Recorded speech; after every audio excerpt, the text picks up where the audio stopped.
তৃতীয় শ্ৰেণীৰ পৰীক্ষা শেষ হৈ যোৱাৰ লগে লগে অক্টোবৰ মাহৰ শেষত আমি চতুৰ্থ শ্ৰেণীৰ পৰীক্ষাসমূহ পতাৰ কাম আৰম্ভ কৰিম। অহা 30 তাৰিখে ৰাতিপুৱা আমি আৰু এটা নতুন আঁচনি আৰম্ভ কৰিম। বহু ল'ৰা ছোৱালীয়ে চৰকাৰী চাকৰিৰ বাবে পৰীক্ষা দিয়ে। চৰকাৰী চাকৰি সকলোকে দিয়াটো সম্ভৱ নহয়। সেইবাবে ৰাজ্য চৰকাৰৰ হৈ মই ঘোষণা কৰিছিলোঁ যে আমাৰ ডেকা ল'ৰা ছোৱালীখিনিক উদ্যোগ আৰু ব্যৱসায় কৰিবৰ বাবে আমি 2 লাখ টকাৰ এটা নিধি প্ৰদান কৰিম। আৰু খুব ভাল কৰি যদি এই 2 লাখ টকা ব্যৱহাৰ কৰি আমি ব্যৱসায় এটা নিৰ্মাণ কৰোঁ, ভৱিষ্যতে প্ৰধানমন্ত্ৰীৰ মুদ্ৰা আঁচনিৰো আমি সহায় ল'ব পাৰিম বা মুদ্ৰা আঁচনিৰ জৰিয়তেও আমি এই 2 লাখ টকাক আৰু ডাঙৰ বৃহৎ পুঁজিলৈ ৰূপান্তৰ কৰিব পাৰিম। এই প্ৰধানমন্ত্ৰী আমাৰ মুখ্যমন্ত্ৰীৰ আত্মনিৰ্ভৰ অসম আঁচনিৰ প্ৰথম কিস্তিৰ ধন 30 তাৰিখে ৰাতিপুৱা 10 বজাত আমি গুৱাহাটীৰ খানাপাৰা ফিল্ডৰ পৰা বিতৰণ কৰিম। ইতিমধ্যে আমাৰ জিলা উপায়ুক্তসকলে নিৰ্বাচিত ছাত্ৰ ছাত্ৰীসকলক আমন্ত্ৰণ জনাইছে। মই আশা কৰিম যে 25,000 নিৰ্বাচিত যুৱক যুৱতী অহা 30 তাৰিখে যাতে খানাপাৰালৈ আহে।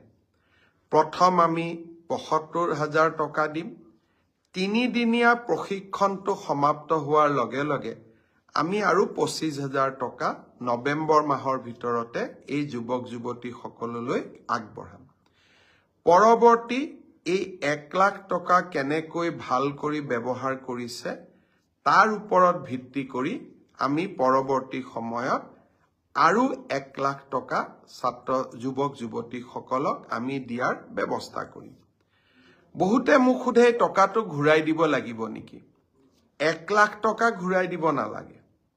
আৰু বাকী 1 লাখ টকাও 3 বছৰ পিছত মাত্ৰ মাহত 5,000 টকাৰ এটা সৰু ইনষ্টলমেণ্টেৰে 5 বছৰ সময় আমাৰ 5,000 কৰি আপোনালোকে লাহে লাহে এই পইচাটো আমাক উভতাই থাকিব পাৰিব। ল'ৰা ছোৱালীক যুৱক যুৱতীক আমি সকলো প্ৰকাৰে সহায় কৰাৰ বাবে আমি প্ৰচেষ্টা কৰিছোঁ। এই মুখ্যমন্ত্ৰীৰ আত্মনিৰ্ভৰ অসম আঁচনিৰ দ্বিতীয় লানিও আমি লগে লগে আৰম্ভ কৰিম। এইবাৰ আমি আৰু নতুনকৈ 75,000 যুৱক যুৱতীক এই মুখ্যমন্ত্ৰীৰ আত্মনিৰ্ভৰ অসম আঁচনিলৈ আনিবৰ বাবে চেষ্টা কৰিম। যুৱক যুৱতীসকলক মই অনুৰোধ কৰিম, চৰকাৰী চাকৰিয়ে হওক বা